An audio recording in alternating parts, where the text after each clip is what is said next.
Welcome to the Bending the Bracket podcast. Here are your hosts, Ben Madison and Lane Smith. What's going on, everybody? Welcome to another episode of Bending the Bracket. I am your host, Ben Madison, alongside my co-host, Lane Smith, as always. Lane, did you eat enough for Thanksgiving? I did. I'm still recovering. Yeah, I know, but I'm right? here tonight, and we have a lot to discuss, and might have a rant or two in me just based on what I'm seeing this late in the season and other news going on in sports world. It's been an interesting year. The more things change, the more things stay the same. Absolutely. It may be 2020, but you're still ranting. I'll always be ranting. You will. You're ranting about something. I think that, we might just do a more condensed version of the show tonight just because there wasn't a lot of big games this weekend. Yeah, it was a snooze fest. Let's just be honest. I mean, compared to last weekend, which was just awesome. I mean, yeah, football's great. Don't get me wrong, but there was, a couple of games worth watching, but a lot of lopsided games and a lot of what we thought we knew, we really don't know. Right. Welcome to the NFL yet again.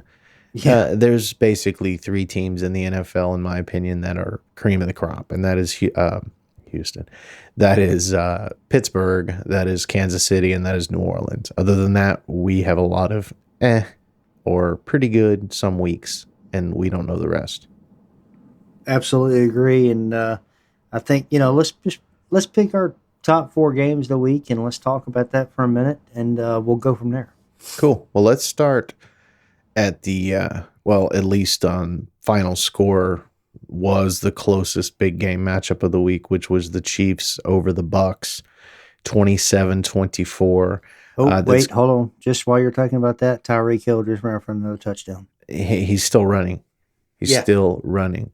He's okay. 200 yards in the first quarter. It's passable, I suppose. Yeah, I think he'll be okay. I think he'll make it.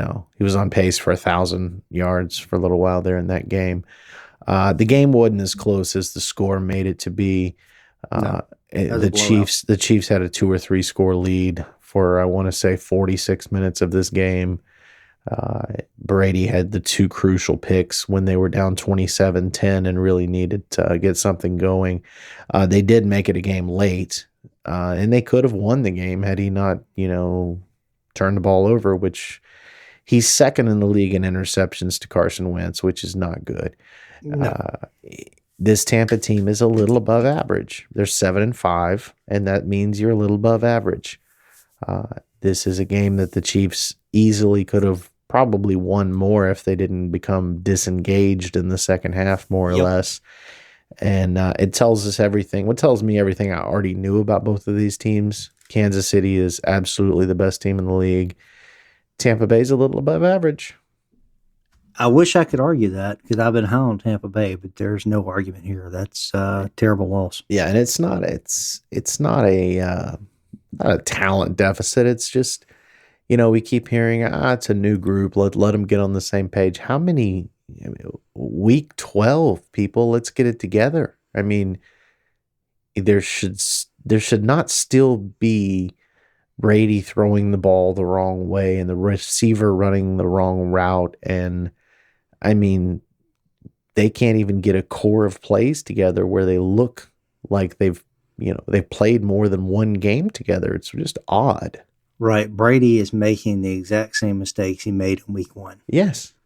So, that's a concern. Here's the thing though. Brady's going to play till he's 45. He's absolutely going to. So what do you do in Tampa? Because you have a problem. And my personal belief is they're not going to blame Brady. I think they're going to blame Arians and get rid of Arians. That's exactly what they're going to do.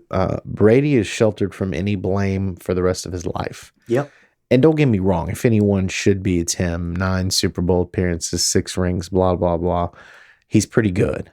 He's a shell of what he once was, but he's still the best 43, well, maybe the only 43-year-old quarterback, but any quarterback over 40 that I ever remember playing or seeing play, he's still way above that. And he's still plenty good with a good roster to win a Super Bowl.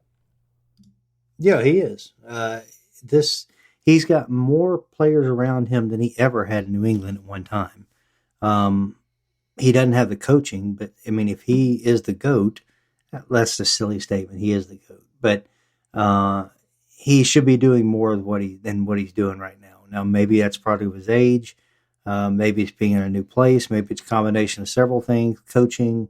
But it just seems like they should be further along than they are. Their lack of ability to really gel is very concerning at this point, and their talent is going to win them 10 or 11 games. I mean, they're 7-5. They have a pretty easy schedule the last month of the season. They're going to be in the playoffs, no doubt. Obviously, they'll be a wild card team. The Saints have this division in the bag, but if they finish the 5 seed, they're going to play the winner of the NFC least, and that's pretty much a guaranteed win. Yeah, I'm not sold on Tampa being a wild card team. I'm sorry. I'm not. You say they're going to miss? Yeah, I think they're going to miss. Really? This team been. They just got to play. I've seen them get blown out too many times this year, where, I can't count. Had the Patriots, just conversely, had the Patriots been blown out this year? Yeah, they got blown out by, who was it? Blew them out. I'll have to go look. Okay. But yeah, they've got blown out. But no, Tampa's going to get in the playoffs because they have a cupcake last month of the season. I think they play one good team, and they're really good against average and below average teams. It's just that when they play really good teams, they're exposed for being the top of the average teams, if you will. Mm-hmm. So they're going to get in, and I think they're going to win the first playoff game because it's going to be against the East, unless they go, 2-2. But the reason they're going to get in is because the NFC is down so much this year that you may very well have a 8-8 or a 9-7 team get in, right, in the wild card spots. Of course, the winner of the East is almost going to be guaranteed to be under 500 unless someone goes on a run here, which it doesn't look like they will. But Tampa, I think they're going to make the playoffs just because. Maybe. I mean, their schedule's that easy. They might, but I'm not expecting anything big from Tampa. Right. No, definitely not. But they're going to have a tricky situation because if they get rid of Arians, I don't know what coach is lining up for Brady for one more year and then a rebuild. It's a good point. I think that is a good point. I don't know that he wouldn't play for 3 more years. I mean, you think about how ridiculous that sounds, but then you also think, take yourself back 8 years when he was 35 and all this talk of 45 came out and you're like, that's absurd. Well, here he is at 43 and you think about how absurd that is. What's another 3 years now? I mean, really? I mean, if he got a really good young coach in there and let's say they go to the NFC Championship next year, you don't think he's going to come back? I mean, he should have retired in New England. He should have retired 2 years ago after the Rams Super Bowl. He didn't do it. So what's the point in keep trying now? I mean, I don't know. I don't see why not. I mean, what's another couple of years now? Man, look, maybe Brady has nothing to prove, whereas Breeze sticking around year after year, he wants to get one more ring because he only got one. Brady has 6. So I don't know what the attraction is to keep sticking around and maybe this, maybe that. Oh, I think it's probably just the love of the game. But again, he should. I hate the whole Tampa thing. I think it was night before last I saw they replayed the 2019 AFC Championship game where the Patriots knocked off Kansas City in Kansas City. That was January of 19. Mm-hmm. And not only was it insane to see how many fans were there and how loud it was when you haven't seen that for over a year now. That was quite a shock, but it reminded you of everything that New England was. And this is just weird. It will always be weird. I think Brady is the GOAT, but Brady's also honest with himself, I believe. And I believe that after this season, Brady's going to sit down and he's going to look back at these games and he's going to realize his arm strength is not there. And he's making mistakes he never made before. And while you can correct some of that, a lot of it is father time that you can't beat. So I think Brady has a real conversation with himself, and maybe I think next year is it. It probably is. But and look, I really have that opinion of you that you have most of the time. But I've been watching him more closely the last couple of games, and I can't really tell whose fault it is. I'm not taking up for him because, as you know, I've been a critic for a while. But his arm is still strong. I can't figure out why they can't get on the same page. I just it doesn't make any sense to me. I don't know. It's weird. It is weird, and he's growing a lot more frustrated with himself than we've ever seen before. Sure. He's a lot more frustrated with the coaching staff, which he's never dealt with before. And short of them going out and getting Josh McDaniels, I don't know what he does next year. Now, if they get rid of Arians, and maybe that makes Brady feel empowered in a way, right, and maybe that makes him want to stick around. I don't know. I mean, it's the move I would make if I was, in charge over there. I would probably do that because, he's going to be there for another year. And you have a really good roster. I mean, it's not like your roster's bad. And so the right chef in the kitchen could make it work. Right. But it's asking a lot, like you said, it would need to be an experienced coach. I don't even know who you put in there. I really don't. I mean, I don't either. I don't know. We'll see. It's a weird situation. We'll see. Tampa might trade Brady back to New England for 1 year, and they win, one more Super Bowl. That would be absolutely insane. Him and Bill ride off into the sunset together, like they should have done anyway. Because what this divorce has proven to me after all this back and forth is it was 50-50. It just was. I'm going to tell you. It was 50-50. Neither one of them would have been near what they are without one another. You have to have the quarterback. Even if you're the greatest coach to ever live, you have to have a great quarterback to win consistently, let alone 6 Super Bowls and 9 appearances. And to get there, you also have to have the greatest coach of all time, right? So they just were so good together. I mean, I don't know how you look at it any other way at this point. Tom Brady is not the most talented quarterback we've ever seen. That's why I could actually sit here and debate that he's not a GOAT. He's the most accomplished player of all time, but he's not the best.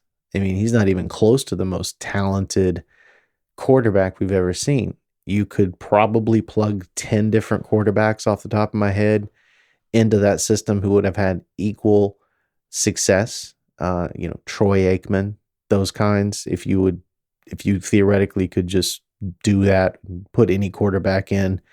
So it's not that he was really better than those guys. He just had the perfect setup. So I would combat that with this. First, I want to say Bill Belichick has definitely won this divorce tenfold. And here's why. The Patriots had 7 guys back out at the start of the season. They had 7 guys opt out. Nobody talks about that. That's important. Most of those guys were defenders, but they did have some offensive guys too that opted out. So you've got Cam Newton in a brand new system, not even sure what you have in him. You got him because he was cheap. He's got nobody to throw to. He's got a pedestrian run game. All these things working against him. The Patriots are 5-6, and they beat the Cardinals yesterday. Okay. I don't know what more you want Belichick to do. To be 5-6 with this roster, with as many guys as he lost, you can blame him all you want, and it rightfully so, for them not having a good receiving core. I will give you that. I will agree with you. But to have this team at 5-6 and still winning games and still look competitive, that's a win. I mean, it's a win because he's a great coach. I'm not saying he's bad. I'm not saying. No, I know. I know. At the end of the day, one of them is a game over 500. One of them is a game under 500. They're both just. But look at the circumstances around each. Okay, I can give you that, but I don't know. Like what? So what is your percentage? 80-20? Well, I mean, what is it? I'm saying if you if nobody opted out the Patriots, you got everybody in, everybody's healthy, and Newton's rolling with the starting offense that we're supposed to have. This team is probably what 8-7-5, 8-4, maybe. No, because Newton is not good. I mean, he's not. Not only is he not what he was, he's not good. He's not close. I mean, you look at what he did Sunday. It was awful. It was awful. Look what he's throwing to. That's. I'm sorry. Look what he's I'm throwing sorry. to. That's. And he doesn't even have Edelman right now. These are NFL wide receivers. Carson Wentz last year went 27 touchdowns, 7 picks, throwing to UPS drivers. So don't give me that. I mean, and we made a big deal out of Carson Wentz. Yeah, but no, Cam Newton is not good. Period. End of story. It's not even a question mark at this point. If he's a rental or not, he's done. I think Cam Newton's very good. I think he's got a lot left in the tank. No. His number one receiver yesterday was Jacoby Myers. Mm-hmm. You're not going to win with Jacoby Myers as your number one receiver. Nothing against Jacoby Myers, but you got to have better than that. Okay. Well, I mean, Tom Brady won 12 games with this roster last year. It's Brady. It's Belichick. Had 20 years of history. Oh, so they need each other. Interesting. Cam's in year one. Interesting. Yeah. Cam's in year one. Oh, okay. Well, Brady's in year one in Tampa Bay, which proves that really it's not going well. It's not going well. When they're not together, it's not going well. So, but I think it's not an indictment on either one of them at the end of the day.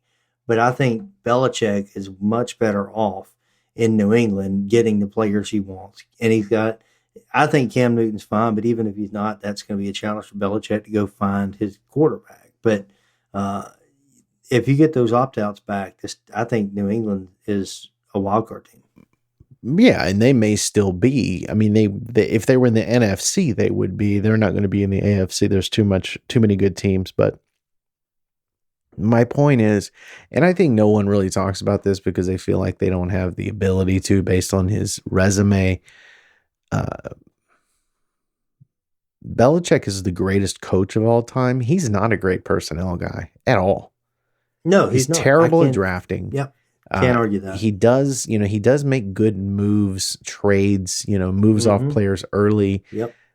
But to act like, a lot of people are like, oh, well, look at this roster. He put this roster together. And yes, I understand that you had the holdouts for COVID, but this is what he built. It was like last year when he still had Tom Brady. This is what you built. That team was not good. They were not good at all. So you have him to blame. I mean, he gets a couple of years, obviously, because he was so good. But anyway, and we spent 15 minutes talking about this. Point is, they need each other. And neither one of them will ever win a Super Bowl without the other, period. I don't necessarily agree with that. I can see your point, and I wouldn't be surprised if neither one won a Super Bowl.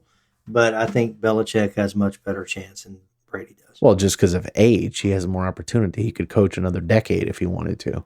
Right, but I just think I trust Belichick more than I do Brady. Okay. That's fine. It's your prerogative. See, and this is so odd because I've been the one for like a decade telling you that it was like 70% Belichick. Yep. I know. And it was probably like 60-40 Belichick if we would be quite honest with ourselves. God. What? You've soured so much. Huh? You have soured so much. What do you mean? On Belichick. No, I haven't. 60-40. It's not giving Belichick near enough credit. What is it then? I think I would say it's 80-20. So you're going to give Brady only 20% of the credit, but yet he's the GOAT? That's not right. He's got 6 Super Bowls. I can't argue with that. Right. So how is it 80-20? It should be 50-50 if you're saying it's the greatest coach and the greatest. He's a product of the system. Is he though? Well, then why does Bill Belichick have a losing record when Tom Brady was not his quarterback? But at the same time, when Tom Brady won as a quarterback in 2008 and this year, they found a way to be competitive and be on the brink both times. And in 2008, they actually made the playoffs. No, they missed. Oh, did they miss? I thought they missed. They missed at 11-5 because that's how good the AFC was that year, if you can believe it. Yeah. But yeah, 99 out of 100 seasons, 11 games will get you in the playoffs. Right. and probably a division. Oh, easy. But yeah. that was just a weird year, and I think Yeah. Miami won 12 games or something crazy like Of course that. they did. But no, I see your point, and it I'm sorry, it's just We'll see. I mean, look, we'll see. you can argue around the tree. We'll see what they all do day, in the but offseason. If they come back next year and they figure out the receiving issues, if Cam Newton is better than this year, he's not going to be their quarterback next year. I see. I disagree. I don't know No who's he going to go get. No chance. Who's They'll he get gonna somebody get? and they'll get somebody. They'll figure it out. I don't know. I would keep Cam Newton. He's cheap. You could He's do cheap, worse. and there's a reason he's cheap. You could he's do worse. He's doing like 9 of 17 for 88 yards and 2 turnovers a game. He's awful. But I mean, his stat line, he had a Taysom Hill stat line, or Taysom Hill had his stat line. I mean, it's like these quarterbacks, they're awful. he beat Baltimore.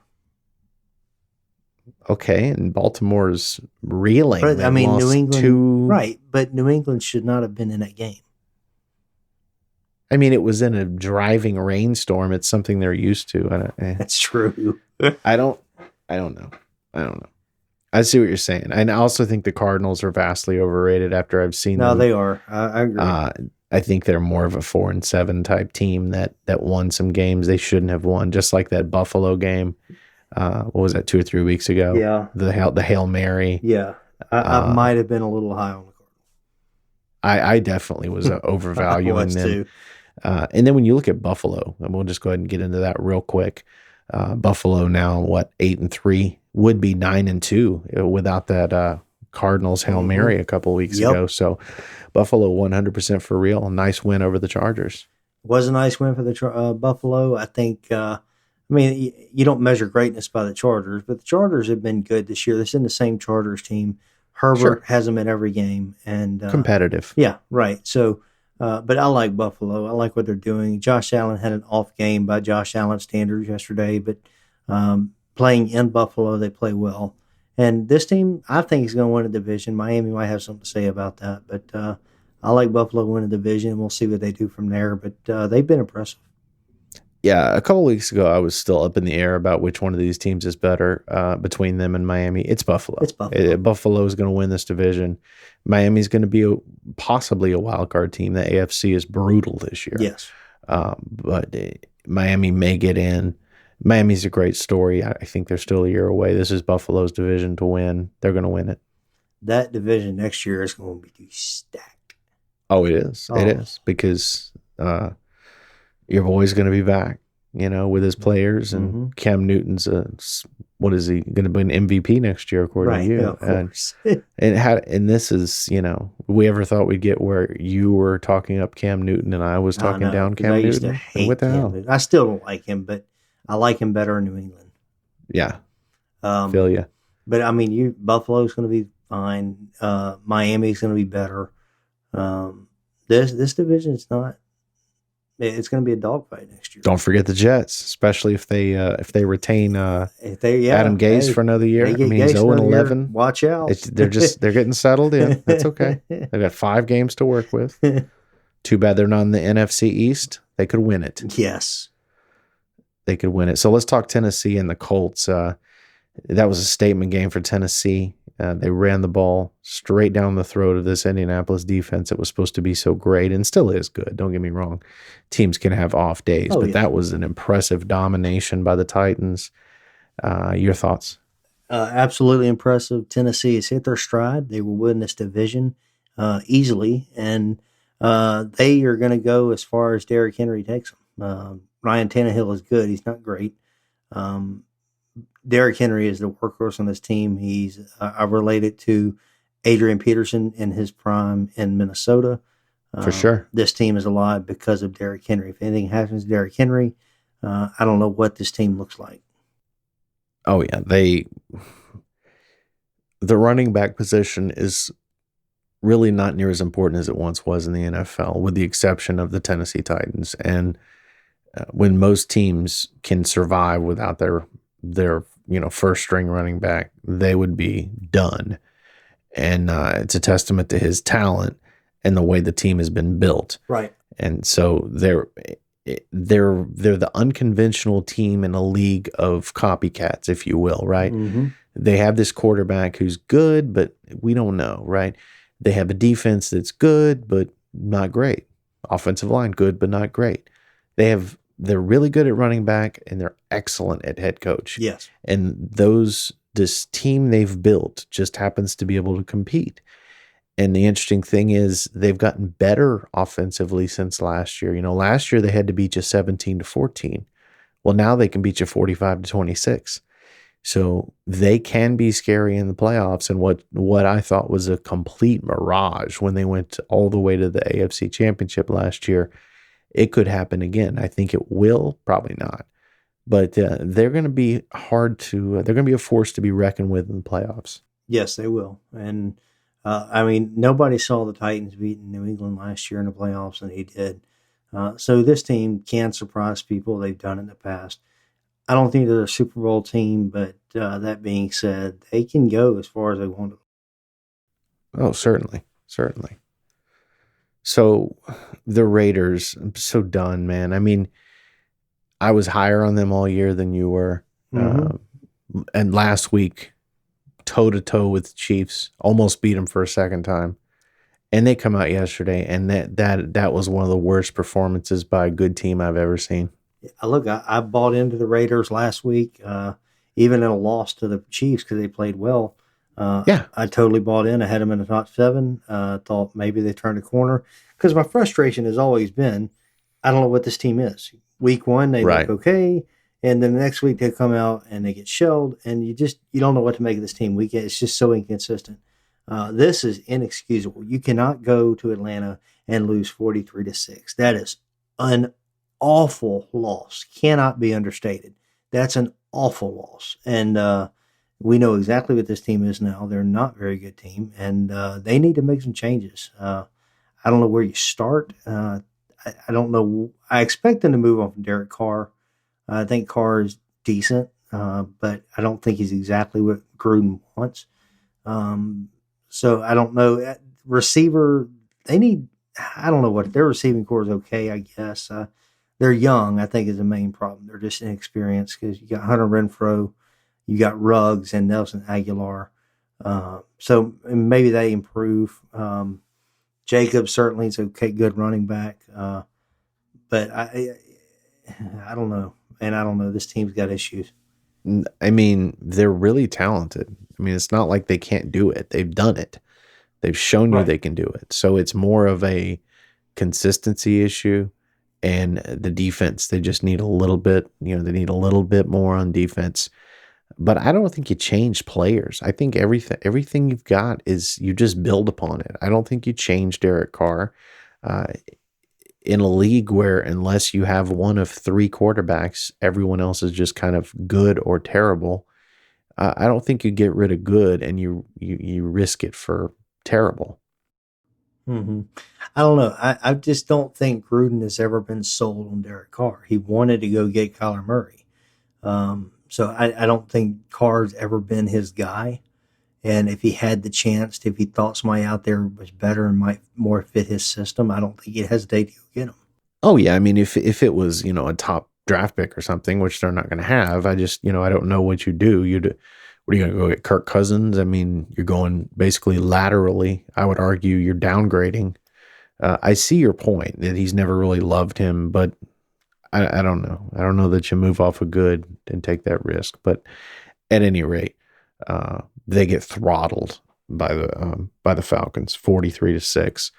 So that was just a weird game. The other game that kind of threw me for a loop was San Francisco with the victory in Los Angeles. San Francisco with a sweep of the Rams this year, and it doesn't really change my opinion too much on the Rams. It's a divisional game. It's a game that some teams just have issues with teams, and the Niners tend to have the Rams number the last couple of years. So I still like the Rams. I don't know. But those were the 2 games that kind of shocked me as far as just completely getting them wrong. Yeah, I'm not high on the Rams like you are. We had this conversation last week. I don't think they're great. I think they'll make the playoffs, but I don't know how far they get in the playoffs. Their defense is certainly good. I'm not sold on Jared Goff, and I think they're limited in Goff.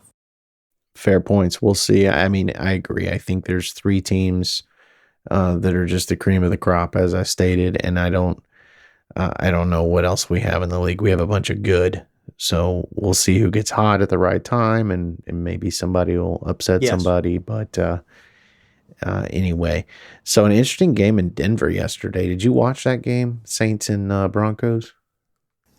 Yeah, I was traveling back home, but I did catch a little bit of it. I listened to a lot of it on the radio. It was the Saints, and they were playing the Broncos, who had Uncle Rico at quarterback, and they still didn't look great. I mean, 31-3, fine, but Taysom Hill 9 for 16, 78 yards, no touchdowns, 1 interception. Now he had 2 touchdowns running the ball. But I expected a lot more on what they were up against, and we just didn't get that. I mean, you have to admit that it's a good day in New Orleans. A good day to be a Saints fan when you are disappointed with a 4-touchdown victory on the road. I don't know if disappointed is the right word. I'm trying not to make it sound like I'm disappointed, but I guess I am in a way, just because you were facing a practice squad wide receiver. Yeah, but you didn't have your quarterback. But you have elite talent all over the field, and your quarterback did great against the Falcons last week. So I expected more. Now, maybe, it's different playing at Denver with the altitude and stuff. Maybe that was affecting them, but yeah, I mean, they didn't need to go in there and throw the ball. The number one goal was just don't lose the game. They ran the ball just as they wanted to. I mean, they scored 31. They won by 4 touchdowns. Mm-hmm. I don't know what you want. I just was expecting more flash from the offense. But you're right. I mean, the Denver Broncos do not have a good run defense, and the Saints use that to their advantage. You know what this sounds like? This sounds like a spoiled rich kid who's pissed off because the Maserati he wanted it in black, and his dad bought it for him in white. Oh, my God. We didn't quite have enough flash, but we won by 28. We've won 8 games in a row. Poor us. You're right. We can be all the Saints. I just wanted the Uncle Rico comment. I mean, it would have been better than Taysom Hill, but this is just what they do. I don't know how to explain it. There's nothing too flashy. You're like, oh, the Saints are good. And then all of a sudden it's 31-3. So, they just do it. They figure out ways. Peyton's 7-0 with backup quarterbacks last 2 years.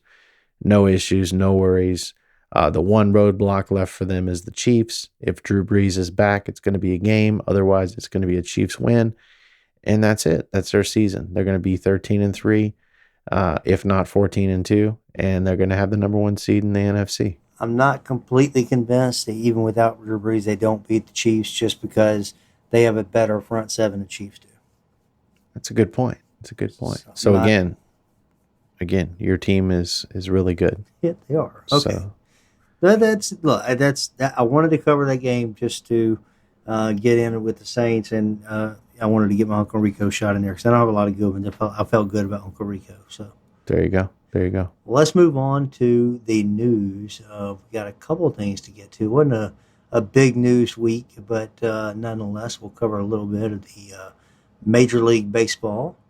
The Tampa Bay, oh God, the Toronto Blue Jays, will be getting a new ballpark. Finally, they will still be in Toronto. They'll have a new stadium built, and the current venue, the Rogers Center, will be demolished. Don't know when that's going to happen. COVID kind of slowed everything up, so there was no timetable. But it's about time. That venue is old. It's outdated. It looks terrible.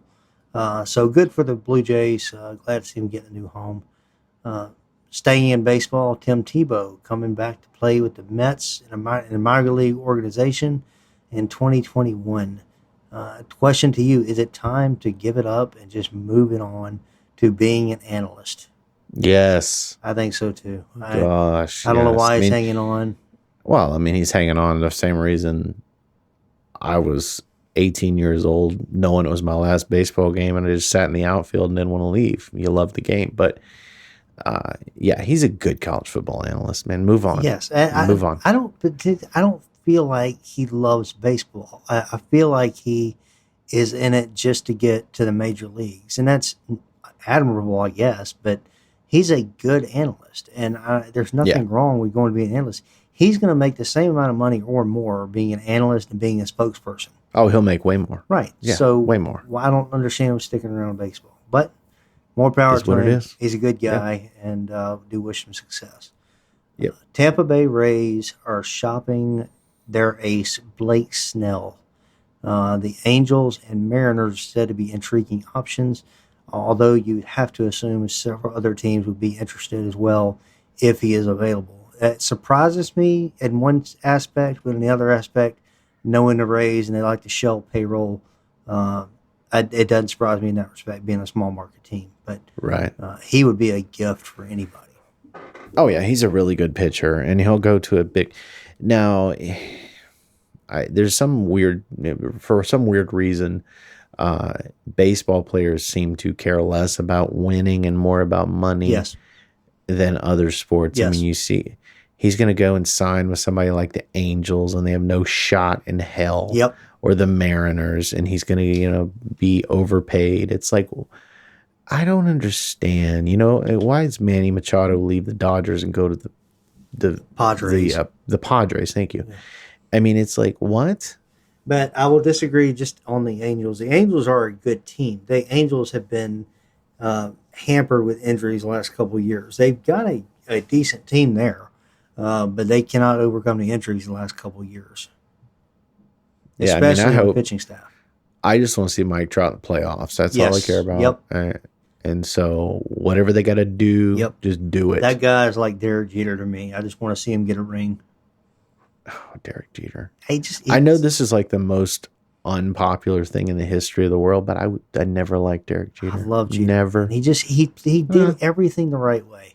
And no, I agree. I mean, I don't hate him. I just I mean, I know he was an excellent, great player, no lie, Hall of Fame, all that good stuff. But I was always much more of an A-Rod fan growing up. Loved A-Rod. Loved him. Didn't like A-Rod. I still don't really care for A-Rod, but you don't like the Yankees either. So it's not surprising you didn't love Jeter.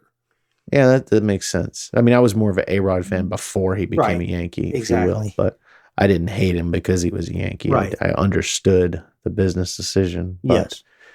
At any rate, Jeter's a good guy. Don't get me wrong. Yeah. Anyway. So that's baseball. That's it for baseball. There, it's going to be kind of a slow baseball news outlet until the season starts. So right. We'll get more into that as we go on. But on to the NCAA.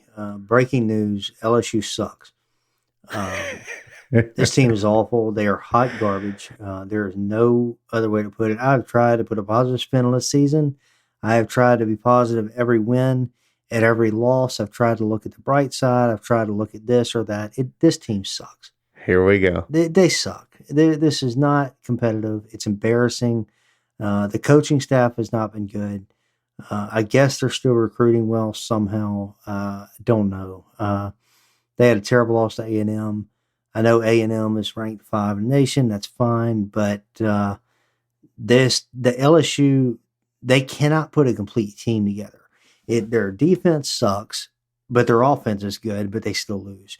In this case, their offense sucked, and the defense played the best game it's played all season. So they cannot get it together on both sides of the freaking ball. I don't understand what's going on there. I don't think he's going to make any changes. I think Orgeron's going to stick with Pelini. I think he's going to stick with Scott Linehan, and you're going to see more of this next year, and that's a scary thought. But we'll see. We're not there yet, but that's just my gut feeling. It's the coaching. To make matters worse, they've lost Terrace Marshall, their top receiver. Had a great game against A&M over the weekend. He immediately opted out. Said in my mind, he's saying he don't want to lose anymore, and he don't want to play against Bama and get shelled this weekend. So he's going to play going to prepare for the NFL draft. So good for Marshall. It's a bad look for him personally, I think. I don't know how scouts are going to look at that, but They don't care anymore. If you can maybe play, not. they don't Maybe care. not. I just that's just a bad look. But better luck to him. He did good things for LSU. Wish him the best, but I hate that he quit in those circumstances. Yeah, it's a tough year, but I mean, you guys technically won the championship this year, so you can say that for like another whole month. So everything's fine. Everything's fine. Orgeron said today, he had a press conference, said they're building a championship team again. I hope that's correct. I don't know. If Orgeron doesn't make any moves in the coaching staff, I don't know what to think. At that point, I'm really at a loss. Maybe I'm really too tough on him, but I just do not think he's a great recruiter. I do not think he's a good head coach at all. I don't think that he is your typical head coach. He's not your typical head coach. He's the GM that makes the whole thing go. He's not running a certain position. Like Saban can run everything. Orgeron has people that run everything for him. Sure. So I don't put as much pressure on him as I do other guys, just because it's the coaches around him to make that team successful. Right. Well, it's cool. They're going to beat Alabama this week. You're going to come in here Sunday night. Or Monday, whenever we record, and it's going to be this. We're back. Oh my God, we're back. And do you believe me at all? Bama is favored by 28 points. Is that it? That's it. And well, according to your rule of thumb for the Saints, that's pretty much a tie game. Yeah, that's Saints win by 28 and is disappointing. So 28 is nothing apparently. LSU is going to get boat raced this weekend. They may not. Alabama's going to rip them to shreds. Saban is going to be back on the sidelines. This team. Where is the game, in Tuscaloosa? No, it's in Baton Rouge, of course. It's in Baton Rouge. Okay, so hopefully, you guys could win if Alabama thinks the game is a home game for Alabama and they go to Tuscaloosa. Maybe. And they forfeit. That's how you win. That's it. Even then, I'm not convinced. They may still beat you. I'm not convinced at all. From 250 miles away. Not convinced. I think it's entirely possible. Yeah, they may. They may. It would at least be close. Yeah, this is just, it's bad. This is bad. It's okay. This reminds me, when the game was canceled earlier in the year, this reminds me of like the bully that's going to kick your ass in the schoolyard and somehow school gets let out early that day. So he misses you, but he's come back around. And when they said, oh no, this game is going to be played, it's like, oh, yeah. And they give us 1 week to prepare, because they didn't even advertise it until Saturday that they were going to play it. Why would you prepare? There's no point. Well, I know, I hate this. It's like preparing to jump off a bridge without a bungee. It's like, why prepare? I was really hoping that they just wouldn't play this game, because Bama would need to have it. But I guess Bama's going to have it, and here we go. But yeah, they need a scrimmage game, so it's cool. It's cool. God, it's just awful. Why are you so worried about it? I'm not worried. I don't want to see LSU get embarrassed, and I know that's what I'm going to see this week. They've already been embarrassed this year. It's a big deal. Yeah, Missouri was pretty bad. And then let's just I'm just going to say this: the NCAA sucks too. This year, the way they've handled the COVID thing, I didn't think it could get worse in Major League Baseball. It has. The NCAA has made a mockery of this.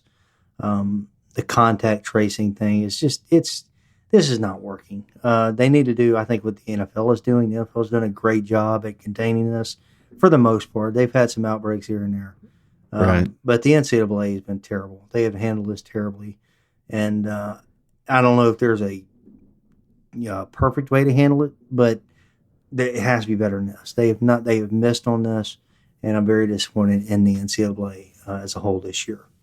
Yeah, that's why I don't really care for college that much. Yeah, I get that. It's always something. They until they have some kind of commissioner, nothing's going to change. I agree. That's and moving on to college, Texas loses another game to Iowa State over the weekend. Star defensive back for Texas, Caden Stearns, opts out. Will focus on the NFL draft. The question on my mind and everybody else's mind is, what is Texas going to do with Tom Herman? He's out. Do you think so? He's out. He's done. I don't know. Done. I think he's going to get another year. Nope. There's no patience, nothing but pressure. They held on from to UT.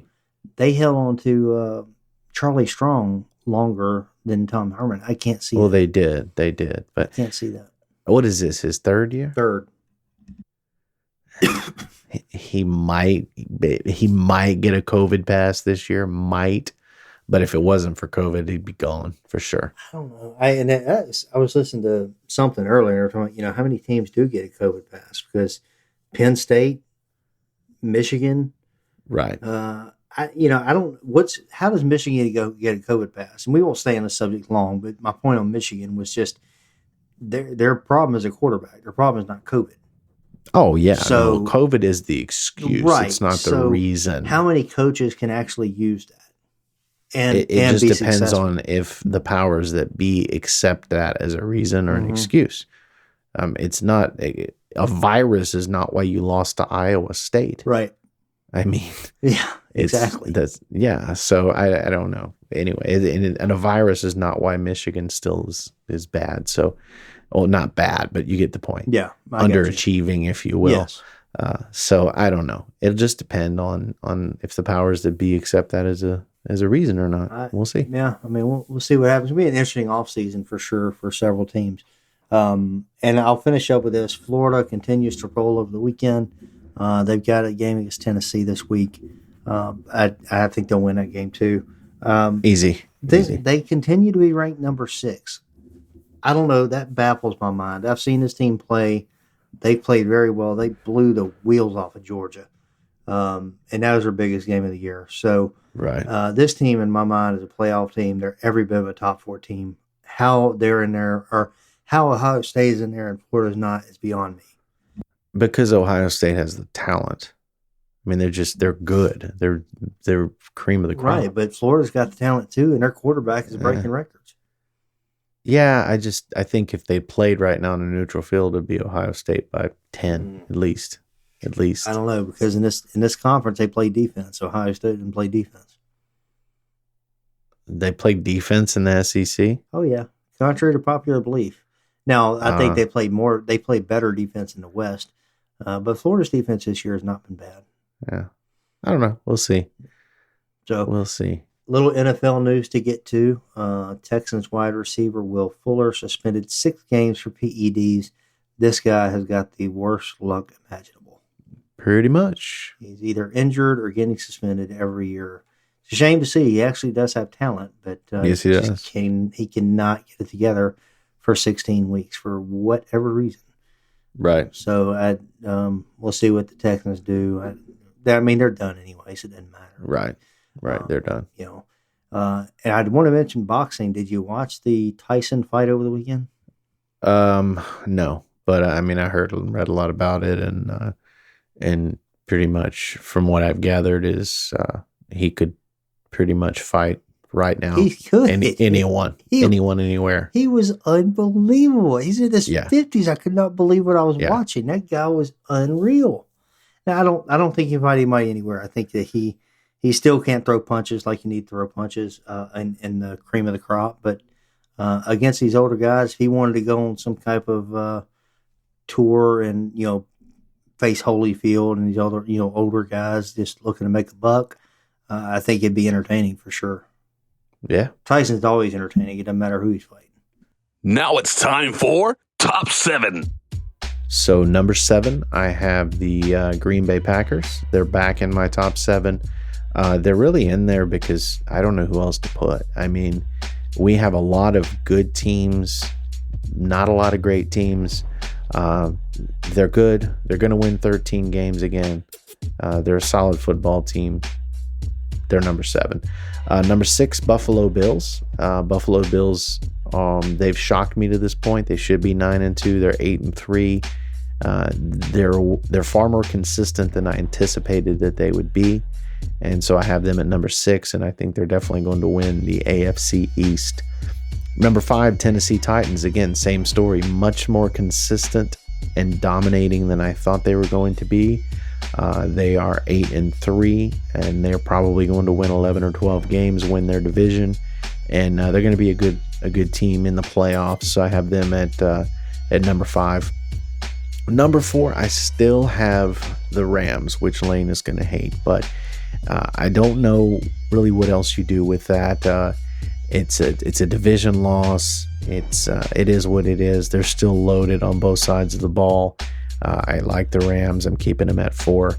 Number 3, New Orleans Saints. They can win a litany of ways. They can win with a utility player at quarterback. They can win by 28 points, and their fans still don't think it's good enough. But they did it, and they're going to be the number 1 seed in the NFC. And barring any kind of playoff disaster, they're going to hopefully make it to the Super Bowl this year. Number 2, Pittsburgh Steelers, if they ever play again. Still undefeated. Not a lot to say about them other than they're still undefeated.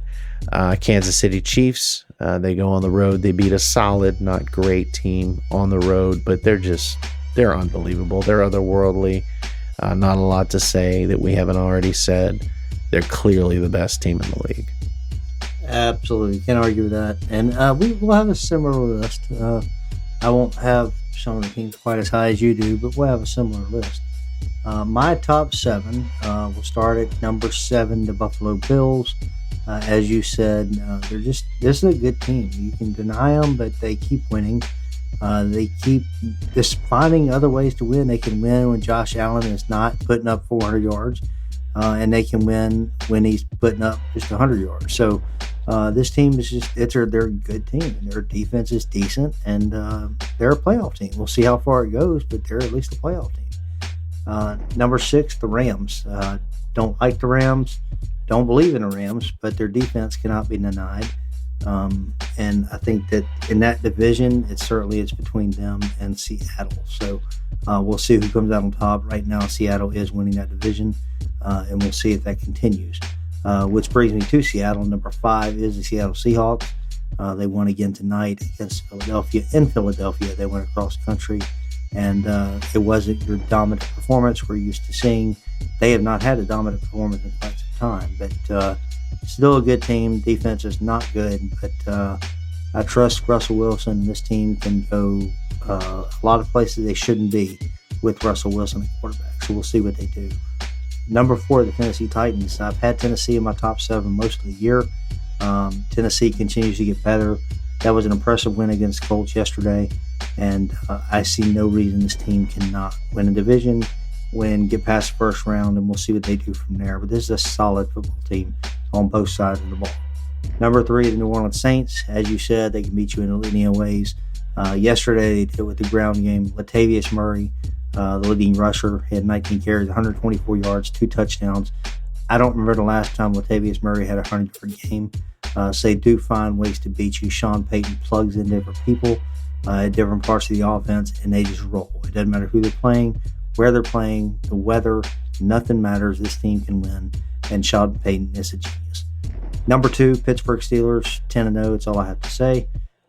They will at some point play the Baltimore Ravens. That's looking increasingly likely that it will not be this week. They did move that game again to Wednesday. I'm just not convinced. The Ravens have, I think, 19 players on COVID-19 list at this point. I'm not convinced they're going to play this game. The NFL, I think, will ultimately cancel it. They'll move it to later in the season, which is probably going to cause them to delay their playoff scheduling. I know they don't want to do that, but I don't think they're going to have a choice. But we'll see what happens there. Number 1, Kansas City Chiefs. I could just say number 1, Kansas City Chiefs. We leave it at that. But because I don't know what to say that I haven't already said. This team's incredible. Their offense is incredible. Their defense, it bends but does not break. I don't know what more you want this team to do. They are a Super Bowl team. They are capable of repeating as Super Bowl champions, and we'll see what they do. But I do want to see this team play the Saints. I do want to see them play a good front 7 because I think they will give them some problems. So that's later in the season. But as of right now, the Chiefs, number 1, and they're not coming out of that slide anytime soon. No, I can't see that either, unless if they were to lose another game and end up with 2 losses and the Steelers continue to go undefeated, I think at some point you've got to jump them. But yes, as long as it's 1 game difference, yes. I don't see that happening at all. So I don't either. Yeah, pretty similar top 7 overall. So now it's time for the end of the road, and my end of the road team is a team that I've been down on compared to you all year. It's Tampa Bay Buccaneers. They're going to get into the playoffs, in my opinion, just because of the NFC, but they're not really going to be a serious threat. And it's kind of perplexing when you look at the talent on both sides of the ball. Their defense is 100% legit. Their offense has the playmakers to do it. That's why I'm so hesitant to go ahead and put them on the end of the road, but I'm going to. I think they're going to max out at one playoff win. So they're my end of the road team this year. I'll tell you, if you didn't do it, I would, because I'm out on Tampa. I've been high on them all year. But this team, I think the defense is solid, but I think they've given up. They haven't played well the last 3 weeks. I don't think they're magically going to get it together and go on this magical run to end the season. So they might make the wild card. You expect them to. I would not be surprised if they miss the playoffs entirely.